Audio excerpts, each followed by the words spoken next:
babatiin ka, birthday, birthday. Ay, oo nga, may babatiin pa pala akong ano. Sino ba yan? nag-birthday. Oh my God, kaya pala napanaginipan ko siya kagabi. Totoo ba?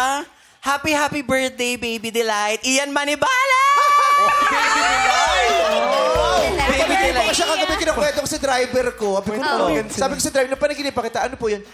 Nagda-drive yung driver ko. Kinakausap ko, hindi ba ako kinikibo? Tapos yung, ano? Nagda-driver mo. Oo, kasi hindi naman laging, minsan security ko nagda-drive. Tama. Minsan si Ayon. Kasi ito yung twist. May magda-drive na hindi ko driver. Oo, tapos, ano nangyari? Nagda-drive siya kasi driver ko siya, di ba? Kasi hindi niya ako kinikibo. Tapos pagtingin ko, hindi pala siya. Si Ian Manibale, na hindi ko driver yung nagda-drive. yung pala yun. Baklang to. Pala yun. Pati yun. Kasi sabi ko, bakit ako nagda-drive? Sama na tingin sa akin, namumula mata niya. Natakot ako tumakbo, lumabas ako, tumalon ako sa Lumabas ka sa kotse?